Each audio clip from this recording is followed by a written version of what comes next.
Camera repair કરવા માટે હું આવ્યો હતો આરપી કેમેરામાં. ત્યાંથી હવે આપણે ઈચ્છા થઈ કે આપણા જૂના મિત્ર છે મોહિલભાઈ અને સુનિલભાઈ, તો માધવ ફોટો સાયન્સમાં આપણે મળતા ગઈએ. તો આવી ગયા આપણે મળવા માટે મોહિલભાઈને. કેમ છો? એકદમ મજામાં. મજામાં છો? આવી રીતે આપણે મોકું ચાલો આપણે હાઈ હેલો કરી લઈએ. પણ હવે આપણે તો ખબર ને કંઈ ને કંઈ કામકાજ બધું હોય જ, એટલે મેં કીધું કે કંઈ સારી વસ્તુ આપણે એક્સેસરીઝમાં હોય તો યાદ આવ્યું કે ભાઈ આપણે કેમેરાના સેલ લેવાના છે બેટરી ફ્લેશ માટે. તો રિચાર્જેબલ સેલ લીધા, ચાર્જર લીધું. ફાસ્ટ ચાર્જર છે, જરાક મોંઘું છે પણ ફાસ્ટ ચાર્જ થઈ જાય. ડિસ્કાઉન્ટ આપણને આપી દીધેલું છે, એટલે બહુ વધારે ડિસ્કાઉન્ટ અહીંયા માંગતા નહીં, આપતા જ છીએ. હા, એટલે ગમે ત્યારે આવો તો આમ નહીં કે ભાઈ ડિસ્કાઉન્ટ જોઈએ. આ કાર્ડ અત્યારે નવો આવ્યો છે લેક્ઝોનનો. અને શું સ્પેસિફિકેશન છે? સ્પીડ સારી છે, વિડીયો માટે બેસ્ટ છે. 280 MBPS ની સ્પીડ છે, એટલે વિડીયો માટે તમારે બેસ્ટ મેમરી કાર્ડ છે. અને આ વસ્તુ થયું પછી બિલ તો થઈ ગયું આપણું, એવું ચાલો જઈ ગયો. હવે સાહેબે આપણને ઓફર કરી ચા, તો ચાલો એ બને ચા બી પી લઈએ. ચા પીતા પીતા દિમાગ પાછું ચાલ્યું બેલ્ટ જોવાઈ ગયા મારથી. ઘણા ટાઈમથી લેવો હતો, એટલે બે સ્ટ્રીપ વાળો બી હતો એ બી જોયો. પછી આ પીક ડિઝાઇનનો બહુ ફાઇન ડિઝાઇન અમે સજેસ્ટ કર્યું કે આ અત્યારે રનિંગમાં છે, જરા ક્લોઝઅપ આવો. તો મેં કીધું આ લઈ લઈએ.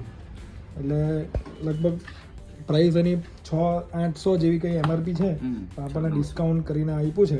હવે એ પ્રાઇસ હું નથી કહેવાનું, તમે અહીંયા આવજો, જોજો, વસ્તુ ફીલ કરો અને પછી એને લઈ જજો. બરાબર? આપણે એનું અનબોક્સિંગ કરવાના છે, જોઈ લો, ક્લોઝઅપ આવી જાઓ. હવે આપણે તો બહુ મોટી વસ્તુ નથી, પણ નવી વસ્તુ એટલે મોટી જ કહેવાય.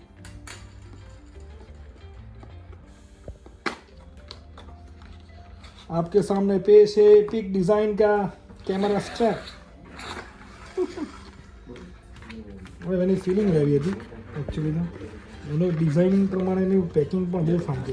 એનો અંદર તમને પાઉચ મળશે. So I am back with pick designs unique camera strap. તો આપણે આના પર અટેચમેન્ટ કરી દીધી છે. Obviously this camera is not mine. Maheshbhai બે કૃપા દ્રષ્ટિ કરીને આપી છે કે મારું આના પર ફીલ કેવું આવશે. તો એટલા માટે ખરે વસ્તુ પ્રીમિયમ આપણને ગમે. ભાઈ મોડી લેવી પણ ઓડી લેવી.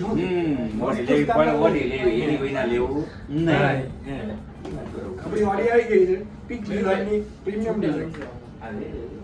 અને બહુ હું ફોટો પાડી સારી. કેવું લાગે? મસ્ત લાગે. અને એને આપણે આ રીતે પણ યુઝ કરી શકાય.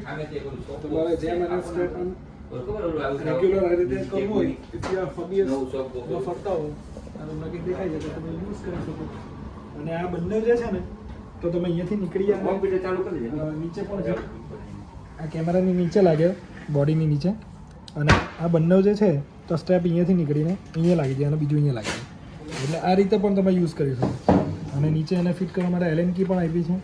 એક્સ્ટ્રા પણ બે આપ્યા છે કે તો એકાદ કંઈ મિસ આઉટ કરી જાઓ તો you can use another one.